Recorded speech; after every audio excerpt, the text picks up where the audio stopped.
Pain is always there because life is freaking painful, okay? But suffering is a choice. The distinction between what we do and what happens to us is obliterated. And therefore we would say with Hindus and Buddhists that if I run into a catastrophe, it is my karma. You see, that means far more than that it is a punishment for something I did wrong in the past. That is a legalistic view of karma. But a naturalistic or organic view of karma is, in fact, that what happens to me is what I do. And that in a certain sense, I want what happens to me. We can use want, notice how we use this word. It means to desire and it means to lack or to need. We say to somebody, you're wanting, you're deficient in something that you need. So it's rather alarming, really, when you consider it, that you always get what you want, invariably. Even though you may think that it's entirely opposed to your wishes. But if it's your karma, everything that happens to you, put in another way, everything that comes to you is a return to you of what goes out of you. Yes, obviously, that's absurd. If you confine the definition of yourself to your voluntary, conscious behavior. That's a ridiculous definition of oneself. Oneself, by any stretch of the imagination, must involve far more than the conscious and voluntary aspects of our behavior.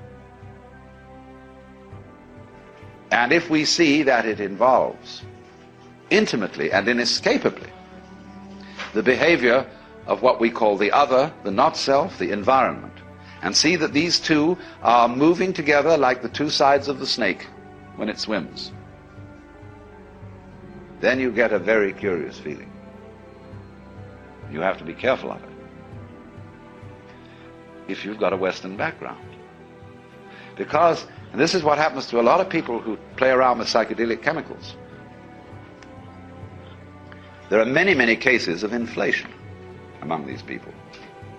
That is to say, when you get this sensation that the two sides of the world, the inside and the outside, are moving together, you may think, I am ruling it. I am God in the Western sense of the word.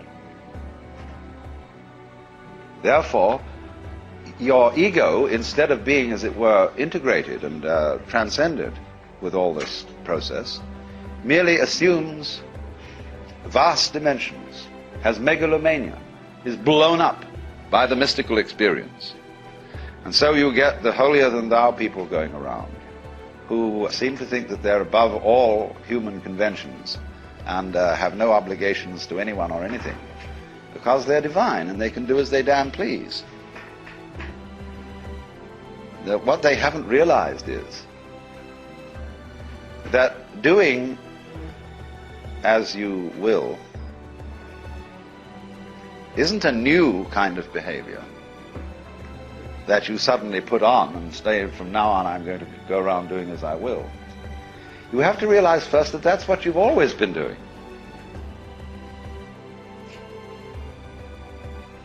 And you can look at this from a very simple point of view. It's not a complete point of view. But you can say, well, now what about the people who did good and who did the things that they didn't want to do? You know, everybody's mother said to us, darling, sometimes we have to do things we don't like. Well, what about that? Well, you can always say, the kid obeyed the mother and did the thing that it didn't like because that was the better part of wisdom. In other words, if it hadn't done that, something worse would have happened. And we choose the lesser of two evils. And when you find yourself in a situation where you have to choose the lesser of two evils, then you say, I want out of here. And you take the easiest way. You take the line of least resistance. So that's your doing. Now, you can pursue that more profoundly when you stop thinking about human behavior as something that responds to the compulsion of an environment. And you can get out of that when you see the behavior of the environment as an essential aspect of you. So it isn't, as it were, the environment starting something, which you are therefore compelled to follow. It's the whole system moving together. So then, you get in the state of liberated or mystical consciousness, you very often feel that a hill is lifting you up as you walk up it. The ground seems to heave beneath your feet, and up you go.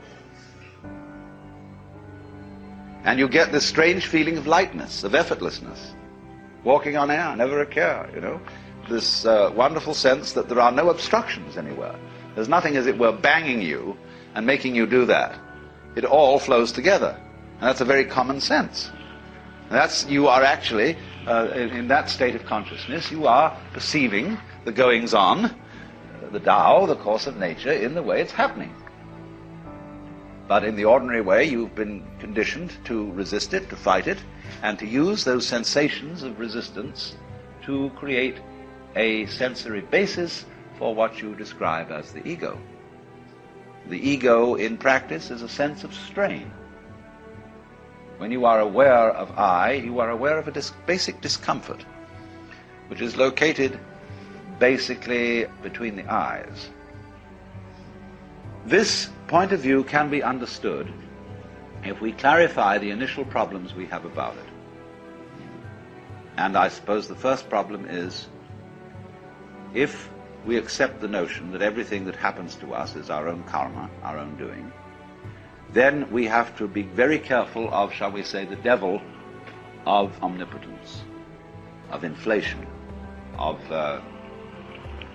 feeling that your ego is what is in control of all this. And the second thing is, if you think then that everything that happens to everybody is what they really want to happen, then you can absolve yourself from any qualms about being unkind to someone, because you could say, well, the unkindness I did you was what you really wanted, wasn't it? A lot of people go around looking for trouble. They seem to be attracting trouble like lights attract moths. And we're all doing that, but we manage to remain unconscious of it, so that we can praise and blame and play the game which says, that's not my fault, that's your fault. And so we go around apportioning faults to everybody. Because if we're going to apportion praise for what the good things people do, you can't make praise mean anything unless you also go around blaming. Praise and blame go together. Supposing everybody was acting in a praiseworthy way, and we praised everybody for everything, they'd get tired of it. They wouldn't even notice it anymore. So long as you're going to get a kick out of being praised, you've got to go around blaming too. It's very simple. But if you see the folly of that praising and blaming are just creating each other,